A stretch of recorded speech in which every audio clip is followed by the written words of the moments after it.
ரத்னவாணி சமுதாய வானொலி. ரத்னவாணி உங்க பிரச்சனைய சொல்லுங்க, தீர்வைய உடனே கேளுங்க, வெளியே வந்து குரல் கொடுங்க. இது மக்களுக்கான சேவை. அற்புத தெரிஞ்சுக்கோ, தமிழில் சொல்றோம் புரிஞ்சுக்கோ. ரத்னவாணி சமுதாய வானொலி. ரத்னவாணி. ரத்னவாணி 90.8 சமுதாய வானொலி ஒலிபரப்பு கோவை ஈச்சனாரி ரத்தினம் கல்லூரி வளாகத்தில் இருந்து ஒலிபரப்பாகிறது.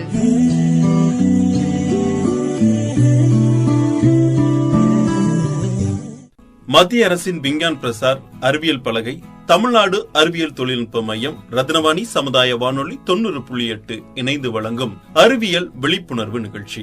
இன்றைய அறிவியல் விழிப்புணர்வு நிகழ்ச்சி ஒரு சிறப்பு நிகழ்ச்சியாக மலருது. மருந்தியல் வாரத்தை முன்னிட்டு இன்று நமது நிகழ்ச்சியில் ரத்தினம் மருந்தியல் கல்லூரி மருந்தியல் துறை இணை பேராசிரியர் கோ சுந்தரராஜன் நம்ம கூட இணைஞ்சிருக்கிறாங்க. அவர்கிட்ட நிறைய விஷயங்கள் கேட்டு தெரிஞ்சுக்கலாம். சார் வணக்கம். சார் வணக்கம். எங்களுடைய நிகழ்ச்சியில் உங்களை சந்திக்கிறதுல ரொம்ப மகிழ்ச்சி.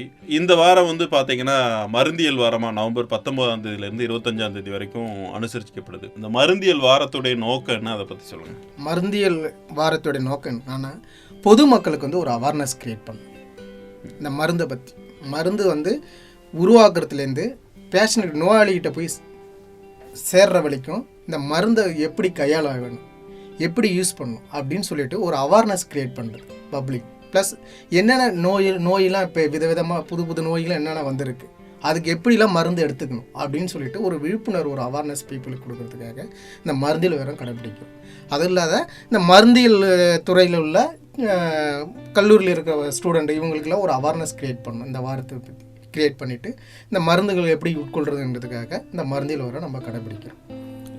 இந்த மருந்தியல் வாரத்துக்கு வந்து ஒவ்வொரு தீம் வச்சு ஒவ்வொரு ஆண்டும் வந்து அனுசரிக்கப்படும். ஆமாம் சார். அந்த மாதிரி இந்த 2023ஆம் இந்த ஆண்டுக்கு நம்ம தீம் என்ன? தீம் வந்து ஜாயின் டு ஃபார்மசிஸ்ட் இந்த ensure the patient safety theme. இது தமிழில் சொல்லணும்னா, நீங்கள் நோயாளிகளின் பாதுகாப்பை உறுதிப்படுத்த மருந்தாளர்களிடம் சேருங்கள் என்றதுதான் ஒரு தீம். இது வந்து என்னன்னா, இந்தியன் மருந்தியல் துறை அசோசியேஷன் வந்து இதை வந்து ஃபிக்ஸ் பண்ணுவாங்க. ஒவ்வொரு இயரும் வந்து இந்திய மருந்தியல் துறையின் அசோசியேஷன் வந்து இதை வந்து ஃபிக்ஸ் பண்ணுவாங்க. ஒவ்வொரு இயரும் வந்து தீம் வந்து ஃபிக்ஸ் பண்ணுவாங்க அந்த அசோசியேஷன். இந்த ஆண்டோட தீமே வந்து மருந்தாளுநர்களை பற்றினா இருக்கிறதுனால இந்த மருந்தாளுநர்களுடைய முக்கியத்துவம் என்ன, அதை பற்றி சொல்லுங்கள். மருந்தாளுநரோட முக்கியத்துவம் ரோல் என்னன்னா, ஒரு மருந்தை உருவாக்குறது. ஒரு மேனுஃபேக்சரிங் கம்பெனிலேருந்து மருந்தை உருவாக்கி அது நோயாளிகிட்ட போய் சேர்ந்து அவங்களுக்கு வந்து பெனிஃபிட் ஆகுதா, யூஸ் ஆகுது, என்ன யூஸ் ஆகுது, என்ன மாதிரி யூஸ் ஆகுது, அது அட்வர்ஸ் ரியாக்ஷன் ஏதாவது வருதா, அது வரைக்கும் வந்து மருந்தாளுடைய பங்களிப்பு இருக்கிறது. என்னென்னா, ஒரு மாத்திரையை தயாரித்து அந்த மாத்திரை வந்து ரீச் டு பேஷண்ட்டுக்கு வந்து ரீச் ஆகி அவங்களுக்கு க்யூர் ஆகுதா, இல்லை அட்வர்ஸ் ரியாக்ஷன் ஏதாவது வருதான்னு சொல்லிட்டு வரைக்கும் ப்ரிடிக்ட் பண்ணுற வரைக்கும் ஒரு மருந்தாளுடைய ரோல் பிளே இருக்குது. சரிங்களா? இதில் வந்து என்னென்னா, சில டேப்லெட் வந்து உங்களுக்கு சாப்பிட்றதுக்கு முன்னாடியே சாப்பிட்றதுக்கு அப்புறம் சாப்பிட்றது. சில டேப்லெட் வந்து மில்க்கு கூட இருக்கக்கூடாது, மில்க் கூட பால் கூட எடுக்கக்கூடாது. சில டேப்லெட் வந்து கிரேப் ஜூஸ் கூட எடுக்கக்கூடாது. இதெல்லாம் வந்து ஒரு ப்ரிகாஷனாக வந்து பேஷண்ட்டுக்கு வந்து இன்ஃபார்ம் பண்ணுறது. அதாவது வந்து ஒரு மருந்தாளுநர்களுங்கிறவங்க வந்து வெறும் மாத்திரையை கொடுத்து மருந்தை கொடுக்கறது மட்டும் போதாது, அவங்களுக்கு என்னென்ன அதாவது பக்க விளைவு என்னென்ன பக்க விளைவு இருக்கக்கூடாது, என்னென்ன பக்க விளைவுலாம் இருக்கும் அப்படின்னு சொல்லிட்டு அவங்கள்ட்ட இண்டிகேட் கொடுத்து. எக்ஸாம்பிள் பார்த்தீங்கன்னா, பிகோசெல்ஸ் ஏதாவது ஒரு விட்டமின் கேப்சூல் எடுக்கிறாங்கன்னா அவங்களுக்கு யூரின் பார்த்தீங்கன்னா ஒரு ரெட் கலரில் போகும். அதனால வந்து அவங்க ஒரு பயப்படலாம், எனக்கு திடீர்னு யூரின் ரெட் கலர் போகுது. அப்படிங்கிறது ஒன்றுமே கிடையாது. என்னென்னா, அந்த கேப்சூலுடைய கலர்ஸ், அந்த கலர்ஸ்னால அந்த யூரின் வந்து ரெட் கலராக போகுது. அது வந்து என்னென்ன ஒரு 2 hours 3 hours வந்து அது ஆட்டோமேட்டிக்காக உனக்கு கலர் சேஞ்ச் ஆகிடும். நீங்கள் வாட்டர் வந்து அதிகமாக ட்ரிங்க் பண்ணும்போது உங்களுக்கு யூரின் கலர் வந்து சேஞ்ச் ஆக சான்ஸ் அதிகம். இந்த மாதிரியான முறைகளை வந்து நோயாளிகளுக்கு சொல்லணும். அடுத்தது வந்து என்னென்னா, இந்த gastric tablet plus gastric problem உருவாக்குற டேப்லெட்டு அதுக்கு முன்னாடி வந்து பார்த்திங்கன்னா ஒரு 3 hours முன்னாடி இந்த டேப்லெட்டை போட்டுட்டு அதுக்கப்புறம் வந்து ஃபுட் எடுக்கணும். சாப்பிட்றதுக்கு முன்னாடி அப்படின்னு சொல்லுவாங்க, ஃபுட் எடுக்கணும். அது வந்து ஃப்ரீக்வெண்ட்டாக பேஷண்ட்டுக்கு வந்து சொல்லணும். சில இது வந்து பார்த்தீங்கன்னா இந்த டெட்ராசைக்ளின், இந்த குளோரம்பெனிக்கல் டேப்லெட்லாம் இருக்குது. அதெல்லாம் வந்து இந்த டீத்தில் படக்கூடாது, இல்லை பால் கூட மிக்ஸ் பண்ணி சாப்பிடக்கூடாது. என்னென்னா டீ சாப்பிட்டுட்டு நம்ம ஆட்கள் வந்து டேப்லெட் எடுப்பாங்க. அதில் எடுக்கும்போது பார்த்தீங்கன்னா காம்ப்ளெக்ஸ் ஃபார்ம் ஆகும். என்னென்னா நல்ல ஒரு காம்ப்ளெக்ஸ் ஆட்டம் இது ஸ்டொமக்கில் ஃபார்ம் ஆகிட்டு என்னென்னா அது ரிலீஸ் வந்து டிலே ஆகும். அதனால் வந்து பார்த்திங்கன்னா பாதிப்பு வந்து அதிகமாகும். டைஜஸ்ட் ப்ராப்ளம் வந்து டிலே ஆகும். அந்த ஹைட்ரோக்ளிக் ஆசிட் வந்து காம்ப்ளெக்ஸ் ஃபார்ம் ஆகிறதுனால டைஜஸ்ட் வந்து ரொம்ப டிலே ஆகிறதுனால அவங்களுக்கு வந்து இன்டைஜஸ்ட் ப்ராப்ளம் வரும். ப்ளஸ் ட்ரக்கு வந்து ரிலீஸ் ஆகுது, ஆக்ஷனை வந்து உங்களுக்கு ப்ரொடியூஸ் பண்ணாது, அவங்களுக்கு க்யூர் ஆகிறதும் கஷ்டமாயிடும். அதனால் வந்து அது ஒரு ப்ரிகாஷனாக வந்து பேஷண்ட்டுக்கு வந்து நம்ம இன்ஃபார்ம் பண்ணணும். இப்போது சிலர் பார்த்தீங்கன்னா சாப்பிட்றதுக்கு முன்னாடி போட வேண்டிய டேப்லெட்டை வந்து சாப்பிட்டதுக்கப்புறம் ஐயோ நான் மறந்துட்டேன், அப்போ ரெண்டையும் சேர்த்து போட்டுக்கணும் அப்படிங்கிற போடுவாங்க. இல்லை சார், அப்படி மறந்துட்டாங்கன்னா சாப்பிட்டதுக்கு அப்புறம் வந்து அவங்க சாப்பிட்டுட்டாங்க நான் மறந்துட்டேன்னா ஒன்றும் பிரச்சனை இல்லை. ஒரு ஆஃப்டர் ஒரு 2 hours சாப்பிட்டதுக்கு அப்புறம் ஒரு 2 hours அப்புறம் வந்து அந்த டேப்லெட் யூஸ் பண்ணால் பிரச்சனை இல்லை. சரிங்களா? நான் சாப்பிட்டதுக்கு அப்புறம் மறந்துட்டேன்ட்டு சாப்பிட்ட உடனே போட்டால் வந்து என்னன்னா அந்த ஆசிட் லெவலை வந்து டிகிரீஸ் பண்ணி விடுறதுனால வந்து டைஜஸ்ட் ப்ராப்ளம் வந்து அவங்களுக்கு கிரியேட் பண்ணும். சாப்பிட்டதுக்கு அப்புறம் ஒரு 2 hours அப்புறம் அந்த டேப்லெட் நீங்கள் போட்டு ரிமைனிங் டேப்லெட்டை நீங்கள் போட்டுடலாம். அது ஒன்றும் பிரச்சனை கிடையாது.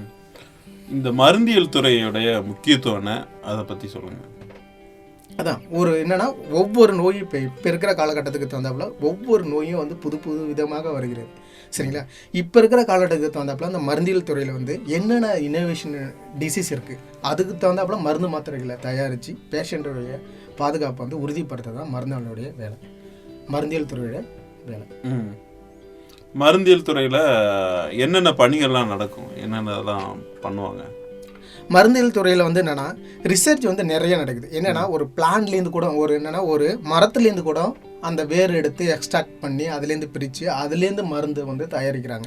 ப்ளஸ்ஸு பிளான்ட் சோர்ஸ்லேருந்து எடுக்கிறாங்க, ப்ளஸ் அனிமல் சோர்ஸ்லேருந்து எடுக்கிறாங்க, ப்ளஸ் ஃபங்கஸ், பாக்டீரியா, இது எல்லாத்துலேருந்து வந்து என்னென்னா அதோடைய சோர்ஸை வந்து எடுத்து எக்ஸ்ட்ராக்ட் பண்ணிவிட்டு யூஸ் பண்ணி அதை வந்து ரிசர்ச் பண்ணி கிளினிக் ட்ரையல் பண்ணி அதுக்கப்புறம் வந்து பேஷண்ட்டுக்கு வந்து கொடுக்குறாங்க. இந்த ட்ரக் வந்து யூஸாக இருக்குது, இந்த டிசீஸ்க்கு க்யூர் பண்ணுது அப்படின்னு சொல்லிட்டு எல்லாமே நம்ம உணவு முறையிலேருந்து எடுக்கிற மருந்து தான் மருந்து. நீங்கள் எதுவுமே வந்து தனிப்பட்ட முறையில் நாங்கள் வந்து எதுவுமே எடுத்து நான் உங்களுக்கு வந்து மருந்தாக கொடுக்கல. நம்ம சாப்பிட்ற இதுலேருந்து தான் நாங்கள் செப்பரேட் பண்ணி இது என்ன க்யூர் ஆகுது அது என்ன க்யூர் ஆகுது அப்படின்னு சொல்லிட்டு ரிசர்ச் பண்ணிவிட்டு அதுக்கப்புறம் நாங்கள் அதை மருந்து மாத்திரையாக நாங்கள் தயாரித்து பப்ளிக் கொடுக்குறோம். அந்த மருந்து சாப்பிடக்கூடிய முறைகளை பற்றி சொல்லுங்கள். அதுதான் நான் ஆல்ரெடி சொன்னப்பலே உங்களுக்கு மருந்து என்னென்னா சில மருந்துகள் வந்து நீங்கள் சாப்பிட்றதுக்கு முன்னாடி சாப்பிடணும், சில மருந்துகள் வந்து எம்டி ஸ்டொமக்கில் சாப்பிடணும், சில மருந்துகள் வந்து என்னென்னா இந்த மில்க் கூட சாப்பிடக்கூடாது, சில மருந்துகள் வந்து கிரேப் ஜூஸ் கூட சாப்பிடக்கூடாது, சில மருந்துகள் இன்னொரு மருந்து வந்து ரெண்டுமே இன்ட்ராக்ஷன் ஆகும். இன்ட்ராக்ஷன் மீன்ஸ் என்னென்னா ஒரு மருந்து எடுக்கும்போது இன்னொரு மருந்து எடுத்திங்கன்னா ரெண்டுமே வந்து என்னென்னா ஒரு ஆக்டிவிட்டி வந்து இன்க்ரீஸ் பண்ணி விட்டுரும். ஒரு ஆக்டிவிட்டி வந்து இன்க்ரீஸ் பண்ணி விடுறதுனால வந்து பார்த்தீங்கன்னா ஒரு ஆக்டிவிட்டி வந்து உங்களுக்கு ஹெவியாக நடக்கும், ஒரு ஆக்டிவிட்டி வந்து கம்மியாக நடக்கும். அதனால வந்து என்னென்னா 2 மருந்து வந்து கம்பைனாக எடுக்கக்கூடாது. சில மருந்துகள் அது தனித்தனியாக தான் எடுக்கணும். இதெல்லாம் வந்து என்னென்னா ஒரு அவேர்னஸ் அப்ளை. சில இது வந்து என்னென்னா சிஎன்எஸ் ஸ்டிமுலண்ட் என்னென்னா பிரெயினை வந்து ஸ்டிமுலேட் பண்ணிவிடும். சில இது வந்து சிஎன்எஸ் டிஃப்ரெண்ட் என்னென்னா பிரெயினை வந்து அதே பிரெயினை வந்து என்னென்னா டிப்ரெஸ் பண்ணிவிடும். ஸ்டிமுலேட் பண்ணி விடுற ட்ரக்கும் டிப்ரெஸ் பண்ணுற ட்ரக்கும் ஒரே டைமில் எடுக்கிறதுனால உங்களுக்கு பார்த்தீங்கன்னா ஆக்ஷன் வந்து உங்களுக்கு அங்கே வந்து நடக்கிறதுக்கு வந்து கஷ்டமாக இருக்கும். ஏன்னா அதை ஸ்டிமுலேட் பண்ணி விடுறது, இது வந்து டிப்ரெஸ் பண்ணுறதுனால உங்களுக்கு ரெண்டுமே வந்து என்னென்னா கன்ஃபியூஷன் ஆக்ஷன் ஸ்டேஜ் இருக்கிறதுனால இதை வந்து அவாய்ட் பண்ணுறதுக்கு மேக்ஸிமம் நல்லது. இப்போது சில பேர் சொல்லுவாங்க இந்த அலோபதி சித்த மருத்துவம் ரெண்டும் வந்து இந்த இப்போ 2 இதுலேயும் வந்து பக்க விளைவு, அதாவது சித்த மருத்துவத்துக்கெல்லாம் பக்க விளைவு கிடையாது, அலோபதிக்கு வந்து பக்க விளைவு சைடு எஃபெக்ட் வரும் அப்படிலாம் சொல்கிறாங்க. அது எப்படி, எந்த அளவுக்கு உண்மை? சார் மருந்துன்னு வந்தாவே வந்து என்னென்னா பக்க விளைவு இருக்குது. சரிங்களா? மருந்துனாவே ஒரு அளவுக்குள்ள தான், அந்த அளவுக்குள்ள மீறினாவே பக்க விளைவுகளுக்கு இருக்க தான் செய்யும். பட் என்னென்னா அலோபதிக்கில் ஒரு ப்ரிடிக்ட் பண்ணலாம் இந்த பக்க விளைவு என்னென்ன பக்க விளைவுலாம் இருக்குது. அதை தான் நான் சொன்னாங்களா ஃபஸ்ட் டைம் என்ன சொன்னாங்கன்னா மருந்தை தயாரிக்கிறதுலேருந்து பேஷண்ட்கிட்ட போயிட்டு ரீச் ஆகிற வரைக்கும் அவங்களுக்கு ரீச் ஆகி க்யூர் ஆகிறத மட்டும் எங்களோட வேலை கிடையாது. அவங்களுக்கு என்னென்ன அட்வர்ஸ் ரியாக்ஷன் வருது, என்னென்ன பக்க விளைவு வருது, இது எல்லாமே நாங்கள் நோட் பண்ணி மானிட்டர் பண்ணி அந்த பக்க விளைவை மினிமைஸ் பண்ணுறதுக்கு பார்க்கும் எதனால் பக்க விளைவு வருது அப்படின்னு சொல்லி. சரிங்களா? அதனால் வந்து என்னென்னா அலோபதிக்கிலும் பக்க விளைவு இருக்குது. பட் என்னன்னா நீங்கள் சொல்கிற அளவு கிடையாது. மினிமைஸ் இந்த வாமிட்டிங் ப்ளஸ் சில பேஷண்ட்டுக்கு வந்து ரேஷஸ் வரும், இது எல்லாமே வந்து ஒரு பக்க விளைவு இருக்கும். ஆனால் அந்த பக்க விளைவை நாங்கள் மினிமைஸ் பண்ணிவிடுவோம். சரிங்களா. சித்தாவிலையும் வந்து பார்த்தீங்கன்னா உங்களுக்கு பக்க விளைவு இல்லைன்னு சொல்ல முடியாது. ஏன்னா அது நேச்சுரல் ட்ரக்குங்கிறதுல உங்களுக்கு பக்க விளைவு இல்லைன்னு சொல்ல முடியாது. ஏன்னா சில ட்ரக் வந்து என்னன்னா உங்கள் மெட்டபாலிக் ரேட் வந்து லாங் டைமாக இருக்கும். மெட்டபாலிக் ரேட் ஆகிறது வந்து லாங் டைமாக இருக்கும்.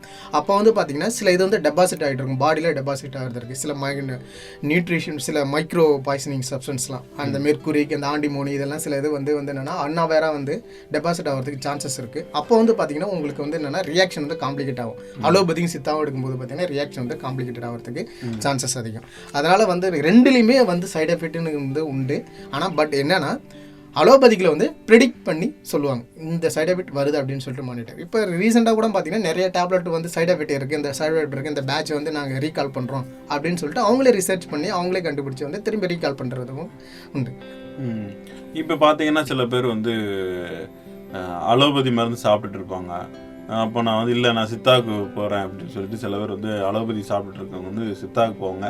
சில பேர் சித்தா சாப்பிட்டுட்டு இருப்பாங்க, இல்லை நான் எனக்கு சீக்கிரம் க்யூர் ஆகணும் அலோபதிக்கு போகிறேன் அப்படின்னு சொல்லி இப்படி மாறுவாங்க.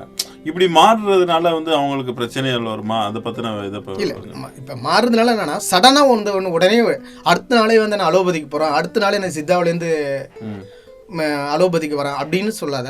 என்னன்னா ஸ்டாப் பண்ணிவிட்டு சித்தாவை ஸ்டாப் பண்ணிவிட்டு 1 வீக் டைம் எடுத்துகிட்டு அதுக்கப்புறம் நீங்கள் வந்து அலோபதிக்கை வந்து கண்டினியூ பண்ணலாம். இல்லை அலோபதிக்கு நம்ம அலோபதிலேருந்து நான் சித்தா போகிறோம் அப்படின்னா சித்தா டேப்லெட்டை வந்து 1 வீக் ஸ்டாப் பண்ணிவிட்டு அதுக்கப்புறம் வந்து சித்தா டேப்லெட்டை நீங்கள் கண்டினியூ பண்ணலாம். என்னென்னா இது மாறுறதுனால எந்த சைடு எஃபெக்ட்டும் வர போகிறதில்ல. என்னென்னா நீங்கள் ஒரு டைம் பீரியட் கொடுக்கணும், உடனே சேஞ்ச் பண்ணக்கூடாது பாடி. உடனே வந்து என்னென்னா அலோபதிலேருந்து உடனே சித்தாவுக்கு வந்து உடனே சேஞ்ச் பண்ணக்கூடாது. அதனால் வந்து என்னென்னா சடனாக உங்களுக்கு ஏதாவது ஒரு சைடு எஃபெக்ட் வரதுக்கு சான்சஸ் அதிகம். அதனால் வந்து என்னென்னா கொஞ்சம் டைம் பீரியட் கொடுத்துட்டு நீங்கள் சேஞ்ச் பண்ணிக்கலாம்.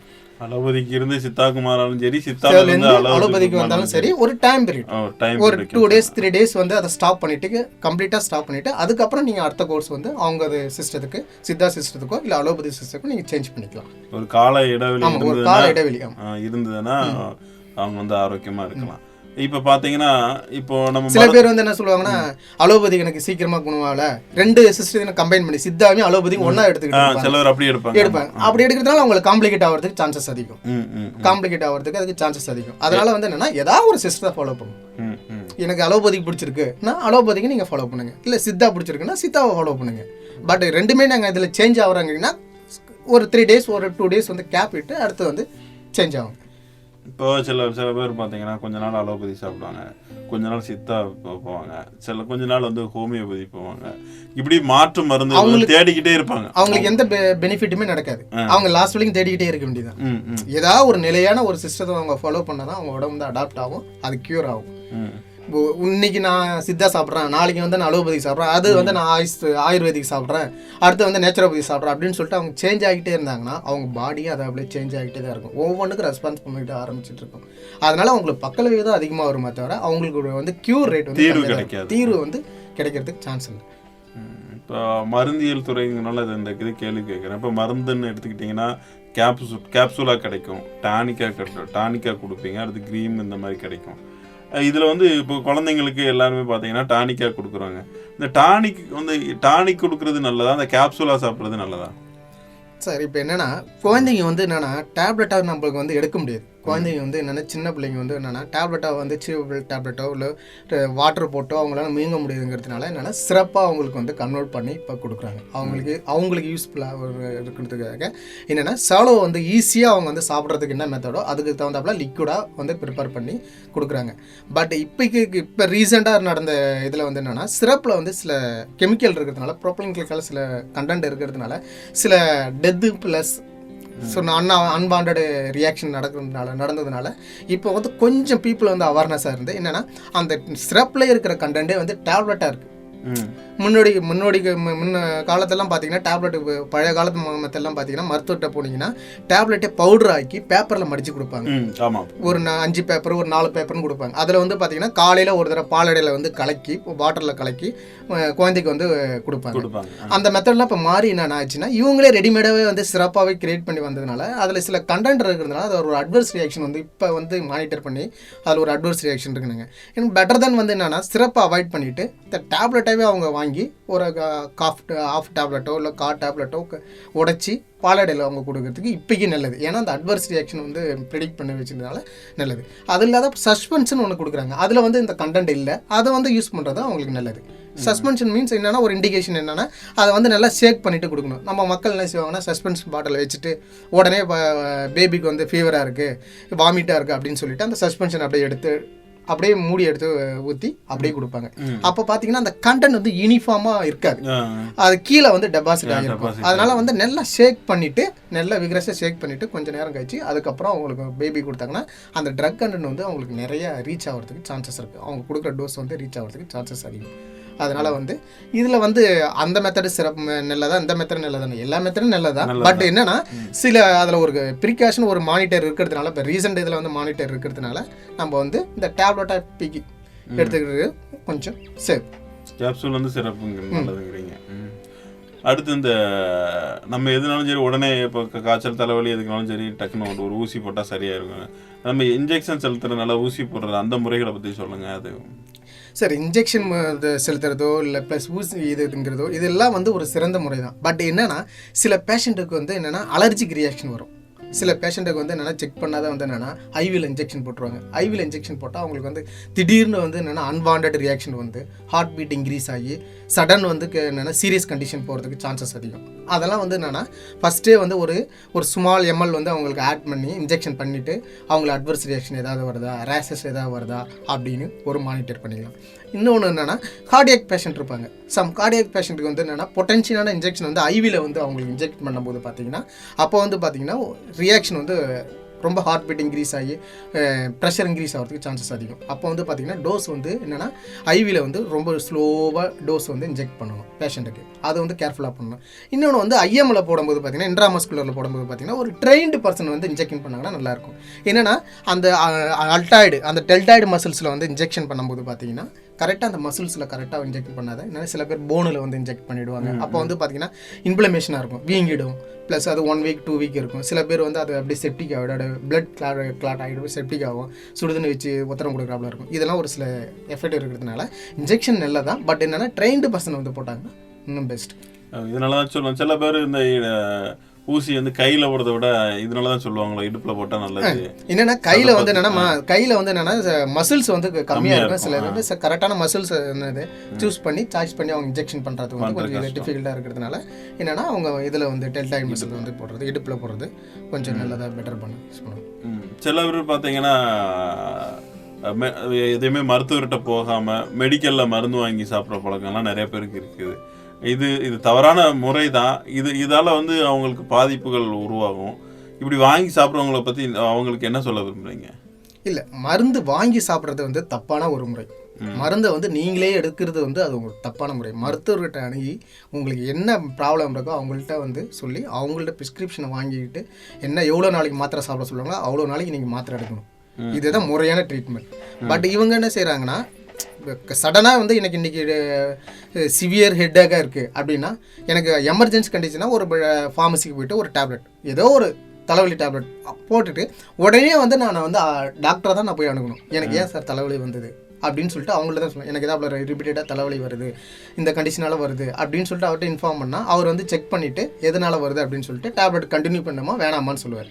ஆனால் இப்போ இருக்கிறவங்க என்னென்னா ஃபீவர் வந்துச்சுன்னா உடனே போய் டேப்லெட்டை போயிட்டு இது ஃபார்மசியில் போய்ட்டு 2 டேப்லெட் வாங்கி போட்டு போயிட்டே இருக்காங்க. இது ஒரு எமர்ஜென்சிக்கு யூஸ் பண்ணலாம். ஒரு எமர்ஜென்சிக்கு வந்து ஃபீவர் வந்து கண்டிஷன் அதிகமாக இருக்குன்னா எமர்ஜென்சிக்கு யூஸ் பண்ணிவிட்டு உடனே வந்து நீங்கள் வந்து மருத்துவரை வந்து அணுகிறது நல்லது. அது கண்டினியூ பண்ணாத மருத்துவர்கிட்ட அணுகிறது நல்லது. நீங்களே மருந்தை உட்கொள்கிறது வந்து தவறான முறை. என்ன நோயின்னு உங்களுக்கு தெரியாது, நீங்களே ஏதாவது ஒன்று உட்கொண்டு அதுக்கு சீரியஸுக்கு கண்டிஷனாக போயிட்டு உயிர் பாதிப்பு வரதுக்கு அதிக சான்சஸ் இருக்கிறதுனால தயவுசெய்து நீங்களே தானாக மருந்து எடுக்கிறது நிறுத்திக்கிங்க. மருத்துவர் ஆலோசனை இல்லாத மருந்து எடுக்காதீங்க. மருத்துவர் ஆலோசனையோட மருந்து எடுங்க, நல்லது. பட் என்னன்னா ஒரு எமர்ஜென்சி கண்டிஷனுங்கும் போது நீங்கள் எடுத்துக்கிறது ஒன்றும் தப்பு இல்லை. ஒரு டோஸ் எடுக்கிறது தப்பு இல்லை. தலைவலியோ இல்லை ஃபீவரோ, எனக்கு ஃபீவர் 1 to 106 டிகிரி இருக்குது அப்படின்னு சொல்லிட்டு ஒரு பேராசிட்டமால் வாங்கி போடுறது தப்பு இல்லை. பட் அதை வந்து நீங்கள் கண்டினியூ பண்ணாங்க முடிச்சுட்டு அடுத்து நீங்கள் மருத்துவரை போய் அணுகிறது நல்லது. இப்போ வந்து இந்த காலநிலை மாற்றத்தால் பார்த்தீங்கன்னா நிறைய நோய்கள் வந்து வந்துட்டு இருக்கு.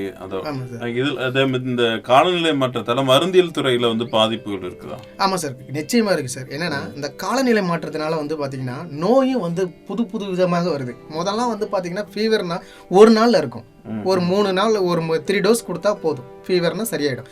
இப்போல்லாம் பார்த்தீங்கன்னா 1 வீக் இருக்குது. அந்த ஃபீவரே வந்து பார்த்தீங்கன்னா 1 வீக் இருக்குது. டேப்லெட்டை நீங்கள் ஒரு நாளைக்கு 3 டைம் டேப்லெட் போட்டாலும் வந்து ரெகுலராக நீங்கள் 3 டைம் போட்டு என்னென்னா ரெஸ்ட் எடுத்துக்கிட்டே இருக்கணும்.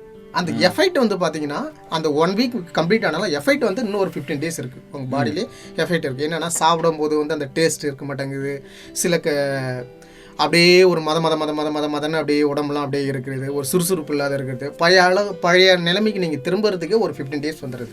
இப்போ இந்த காலநிலை மாற்றத்தினால அதில் இந்த காலநிலை மாற்றத்தினால என்னென்னா இந்த மரங்கள்லாம் அழிஞ்சு போகிறதுனால ப்ளஸ் வெப்பநிலை அதிகமாக இருக்கிறதுனால இந்த நான் ஆல்ரெடி சொன்னதுனால மரத்துலேருந்து நாங்கள் வந்து டேப்லெட்டு இதெல்லாம் எடுக்கிறோம். அதெல்லாம் வந்து எங்களுக்கு நிறைய லாஸ் ஆகுது. ப்ளஸ் என்னென்னா அந்த கண்டென்ட் வந்து நிறைய கண்டுபிடிக்காத கண்டென்ட் நிறைய இருக்குது. பிளான்ட் சோர்ஸ்லேருந்து சரி, மரத்துலேருந்து சரி, செடியிலேருந்து சரி நிறைய கண்டென்ட் வந்து இருக்குது. அதெல்லாம் என்னென்ன பிளான்ட் என்ன கெமிக்கல்னு இன்னும் கண்டுபிடிக்க முடியாத கெமிக்கல் நிறைய இருக்குது, நிறைய யூசஸ் இருக்குது. அதெல்லாம் இப்போ இந்த காலநிலை மாற்றத்தினால வந்து என்னென்னா பிளான்ட் சோர்ஸ்லாம் அழிகிறதுனால எங்களுக்கும் அது வந்து என்னென்னா அதோட யூட்டிலைஸ் வந்து யூஸ் பண்ணுறது வந்து ரொம்ப கஷ்டமாக இருக்குது. நம்ம ஒரு மனிதன் வந்து ஆரோக்கியமாக வாழ மனிதனுக்குரிய உணவு முறைகளை பற்றி சொல்லுங்கள் சார். நம்ம வழக்கமாக என்ன சாப்பிட்றோமோ அதை நம்ம சாப்பிட்டாவே போதும். என்னென்னா நம்ம வெஸ்டர்ன் கல்ச்சரை வந்து நம்ம ஃபாலோ பண்ணி நம்ம அவங்கள லைக் பண்ணி இந்த பீஸா, பர்கர் ப்ளஸ் இந்த சிக்கன்ஸ் இது எல்லாத்தையும் நீங்கள் யூஸ் பண்ண சாப்பிட்றத விட நீங்கள் வழக்கமாக கூழோ கஞ்சியோ நம்ம முறைப்படி நீங்கள் சாப்பிட்டாவே, உணவு முறை எடுத்துக்கொண்டாவே உங்களுக்கு நல்லது. என்னென்னா நவதானியங்கள், பழங்கள், கீரை வகைகள் இது ரெகுலராகவே எடுத்துக்கிட்டாவே உங்களுக்கு இருக்கும். மேக்ஸிமம் நீங்கள் மார்னிங் வந்து ஒரு 8 o'clock நீங்கள் பிரேக்ஃபாஸ்ட் வந்து கம்ப்ளீட் பண்ணால் ரொம்ப நல்லது. அடுத்து வந்து ஆஃப்டர்நூன் வந்து ஒரு 12:30 to ஒரு 1:30 வந்து நீங்கள் லஞ்ச் கம்ப்ளீட் பண்ணுறது ரொம்ப நல்லது. நார்மலாக நீங்கள் மீல்ஸ் இதே எடுத்தாவே போதும். சில பேர் வந்து பீஸா, பர்கர் இதெல்லாம் சாப்பிடுவாங்க. சில பேர் வந்து என்னென்னா கூல்ட்ரிங்க்ஸ் குடிப்பாங்க. வாட்டருக்கு பதிலாக கூல்ட்ரிங்க்ஸ் நீங்கள் யூஸ் பண்ணுவாங்க. அதெல்லாம் வந்து அவாய்ட் பண்ணுறது ரொம்ப ரொம்ப தப்பு. என்னென்னா அவாய்ட் பண்ணணும் அதெல்லாம். ஏன்னா கூல்ட்ரிங்க்ஸ் வந்து எல்லாம் எடுக்கக்கூடாது. அடுத்து வந்து என்னென்னா பார்த்தீங்கன்னா நைட்டில் வந்து ஒரு 8 o'clock வந்து அவங்க டின்னர் வந்து கம்ப்ளீட் பண்ணுறது ரொம்ப ரொம்ப நல்லது. நம்ம அன்றாட நம்ம மண்ணில் விளையிற பொருட்களே சாப்பிட்றதே அவங்களுக்கு மேலான உணவு. மேற்கிந்திய நாட்டை பார்த்து நான் பீஸா தான் சாப்பிடுவேன், பர்கர் தான் சாப்பிடுவேன், அதுக்கு நான் 12 மணிக்கு தான் சாப்பிடுவேன் அப்படின்னு சொல்கிறது வந்து முறைகளை வந்து மாற்றினாவே இவங்களுக்கான உடல்நிலை வந்து ஆரோக்கியமாக இருக்கும். நல்ல தூக்கங்கள் இருந்தாவே இவங்களோட உடல்நிலை எல்லாமே ஆரோக்கியமாக வாழலாம். இயற்கையான உணவு முறைகளை வந்து ஆரோக்கியமாக உணவே மருந்து. இப்போ வந்து ஒரு சிறந்த மருந்தாளுநராக இருக்கணும்னா என்னென்ன இதெல்லாம் அவங்க பண்ணணும் இருக்கணும்னா அவங்களுக்கு என்ன சொல்ல விரும்புகிறீங்க? ஒரு சிறந்த மருந்தாளுநர்னா நம்ம வந்து மருந்தை தயாரிக்கிறது மட்டும் நம்மளோட கடமை கிடையாது. ஒரு பேஷண்ட்கிட்ட போயிட்டு அதை ரீச் ஆகி அந்த பேஷண்ட்டை வந்து க்யூர் பண்ணணும். அந்த பேஷண்ட்டுக்கு அட்வர்ஸ் ரியாக்ஷன் வராத இருக்கணும். அந்த பேஷண்ட்டை வந்து நம்ம மானிட்டர் பண்ணணும். அந்த பேஷண்ட்டை ரெகுலராக நம்ம வந்து செக் பண்ணணும். ப்ளஸ் அவங்கள வந்து என்னென்னா ரொட்டைன் இதில் வந்து லைஃப்பில் வந்து கொண்டு வரணும். ப்ளஸ் வந்து அவங்க நார்மல் மனிதனாக வந்து க்யூர் ஆகிட்டு அவங்க நார்மல் ப்ராசஸ் போகிற வரைக்கும் நம்மளோட கடமை. மருந்தை தயாரிக்கிறத மட்டும் நம்மளோட கடமை கிடையாது. நம்மளுக்கு வந்து அட்வைஸ் பண்ணணும். ப்ளஸ்ஸு அவங்களுக்கு அவங்க நிலைமைக்கு என்ன கண்டிஷனில் இருக்காங்க அப்படின்னு சொல்லிட்டு அவங்களுக்கு அஃபோர்டபுள் மெடிசனாக கொடுக்கணும். ப்ளஸ் சரிங்களா, நம்மளுக்கு காஸ்ட்டு அப்படின்ற பெனிஃபிட் பார்க்காத நம்ம வந்து ஒரு சமூக சேவையில் இருக்கோம் அப்படின்னு சொல்கிறதுக்கு இது பாருங்கள். பொதுமக்களுக்கு நம்ம பயனுள்ளதாக நம்ம மாற்றிக்கணும். மருந்தாளுநர்கள் வந்து சேவை மனப்பான்மையோட வேலை பார்க்கணும்னு சொல்கிறீங்க? ஆமாம் சார். ஓகேங்க. இவ்வளோ நேரமும் நம்மளுடைய அறிவியல் விழிப்புணர்வு நிகழ்ச்சியில் கலந்துக்கிட்டு இந்த மருந்தியல் வாரத்துடைய முக்கியத்துவம், அடுத்து மருந்தியல் துறையுடைய முக்கியத்துவம், அடுத்து நம்ம மருந்து எந்த மாதிரிலாம் சாப்பிடணும், எந்த வகையில் சாப்பிடணும்னு பல்வேறு கருத்துக்களை வந்து நம்ம கூட பகிர்ந்துக்கிட்டீங்க. நேர்களும் வந்து கேட்டு பயனடைஞ்சிருப்பாங்க அப்படின்னு நம்புகிறோம். நம்மளுடைய நிலையத்துக்கு வந்து எவ்வளோ பயனுள்ள தகவல்களை வழங்கின உங்களுக்கு எங்களுடைய மனமார்ந்த வாழ்த்துக்களையும் நன்றிகளையும் தெரிவிச்சுக்கிறேன். ரொம்ப நன்றிங்க சார். நன்றி சார். நேர்களை நிகழ்ச்சி கேட்டு பயனடைஞ்சிருப்பீங்க அப்படின்னு நம்புகிறேன். மீண்டும் மற்றொரு நிகழ்ச்சியில் உங்களை சந்திக்கும் வரை உங்கள் அன்போடும் ஆதரவோடும் விடைபெறுகிறேன். உங்கள் சிநேகிதன் மகேந்திரன். நடப்பவை நல்லவையாகட்டும். தொடர்ந்து இணைந்திருங்கள். இது ரத்னவாணி சமுதாய வானொலி 90.8. இது மக்களுக்கான வானொலி. நேர்கள் இதுவரை கேட்டு பயன்பெற்ற நிகழ்ச்சி மத்திய அரசின் விஞ்ஞான் பிரசார் அறிவியல் பலகை, தமிழ்நாடு அறிவியல் தொழில்நுட்ப மையம், ரத்னவாணி சமுதாய வானொலி 90.8 அறிவியல் விழிப்புணர்வு நிகழ்ச்சி. இந்த நிகழ்ச்சி பற்றிய கருத்துக்களை 75 50 31 24 44 என்ற வாட்ஸ்அப் நம்பருக்கு உங்களுடைய கருத்துக்களை அனுப்புங்க. ரத்னவாணி சமுதாய வானொலி, ரத்னவாணி. உங்க பிரச்சனைய சொல்லுங்க, தீர்வைய உடனே கேளுங்க, வெளியே வந்து குரல் கொடுங்க. கோவை, இது மக்களுக்கான சேவை. அற்புத அம்சம் தெரிஞ்சுக்கோ, கோவை தமிழில் சொல்றோம் புரிஞ்சுக்கோ. ரத்னவாணி சமுதாய வானொலி, ரத்னவாணி. ரத்னவாணி 90.8 சமுதாய வானொலி ஒலிபரப்பு கோவை ஈச்சனாரி ரத்தினம் கல்லூரி வளாகத்தில் இருந்து ஒலிபரப்பாகிறது.